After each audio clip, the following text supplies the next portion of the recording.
જય રમાપીર, સ્વાગત છે મારા આજના નવા બ્લોગમાં। આજે આપણે વાત કરવાના છીએ બાબા રામદેવ પીરનો ઇતિહાસ। કલ્પના કરો, રાજસ્થાનના વિશાળ રણમાં રાતનો અંધકાર છવાયેલો છે। ચારે તરફ શાંતિ છે, પરંતુ એક શાંતિની વચ્ચે હજારો લોકો એક જ નામનો જય શોધ કરી રહ્યા છે। શું? જય બાબા રામદેવ પીર, એક એવો મહાન પુરુષ જે હિન્દુ ભગવાન શ્રી કૃષ્ણ અવતાર માનવામાં આવે છે અને મુસલમાનો પણ પીર તરીકે પૂજવે છે। આખરે કોણ હતા બાબા રામદેવ પીર? શું ખરેખર તેમને એવા ચમત્કારો કર્યા હતા કે મક્કમથી આવેલા 5 પીર પણ તેમને ચરણોમાં નમી ગયા હતા?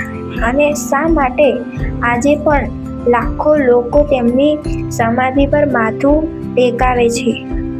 આજે આપણે બાબા વિશે જાણીશું। જન્મનો રહસ્યની કથા। સમય હતો 14મી વર્ષનો। રાજસ્થાનના પોખરણ નજીક આવેલા નાના ગામ રૂણીચા રાજા અજમલના તંવર અને રાણી મૈણાદેવી રહેતા હતા। રાજા પાસે સંપત્તિ, સંત અને વૈભવ બધું જ હતું, પરંતુ એક વસ્તુની ખોટ હતી। શું?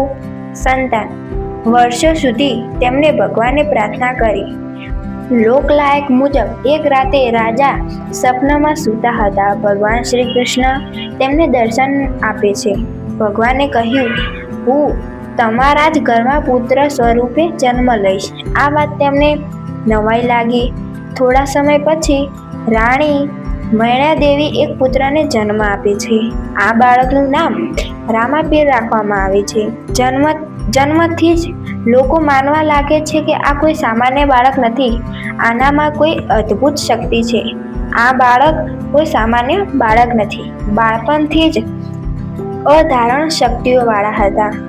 રામદેવજી પીર બાળપણથી જ અનોખા હતા।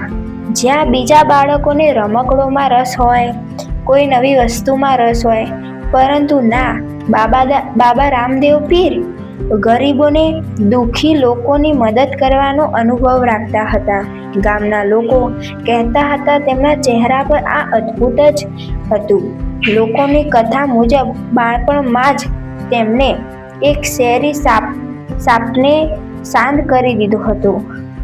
આ ઘટના પછી લોકોની શ્રદ્ધા વધુ મજબૂત થઈ।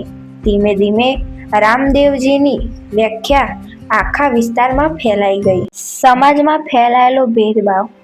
તે સમય દરમિયાન સમાજમાં જાતિભેદ ખૂબ જ હતો। ઊંચ નીચ જાતિના લોકો વચ્ચે મોટું અંતર હતું। બાબા રામદેવ પીરને આ બધું ગમ્યું નહોતું। તેના કારણે ગરીબો અને દલિતો સાથે અન્યાય થયો હતો। પરંતુ રામદેવે આ ન્યાય સામે અવાજ ઉઠાવ્યો। તેમણે કહ્યું, ઈશ્વરની નજરમાં બધા મનુષ્યો સમાન છે। તેમના માટે કોઈ ઊંચું નથી કે કોઈ નીચું નહોતું। તેઓ ગરીબો સાથે બેસીને ભોજન કરતા, તેમની સેવા કરતા। આ વાત ઘણા લોકોને પસંદ ન આવી, પરંતુ રામદેવ પોતાના માર્ગ પર મક્કમ રહ્યા। ચમત્કારોથી કથાઓ। સમય પસાર થયો।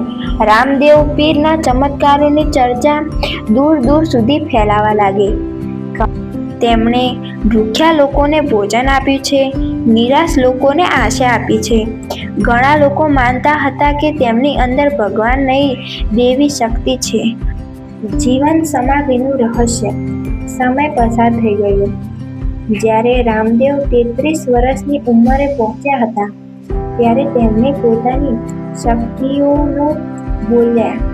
તેમણે જણાવ્યું કે હવે તેમની પૃથ્વી પરથી યાત્રા પૂર્ણ થઈ ગઈ છે। તેમના ભક્તો દુઃખી થઈ ગયા, પરંતુ રામદેવ પીરે કહ્યું, તમે બધા ધીરજ રાખો। લોકો માન્યતા અનુસાર તેમના જીવનની સમાધિ લીધી। આ ઘટના આજે પણ ભક્તો માટે શ્રદ્ધા અને રહસ્ય વિશે છે। તમને મારો બ્લોગ કેવો લાગ્યો? ગમે હોય તો લાઈક કરો, શેર કરો અને મારા આવા જ બધા વિડીયો જોવા માટે મારી ચેનલને સબસ્ક્રાઈબ કરો। નવા વિડીયો તમારા માટે તરત આવી જશે। જય રમાપીર।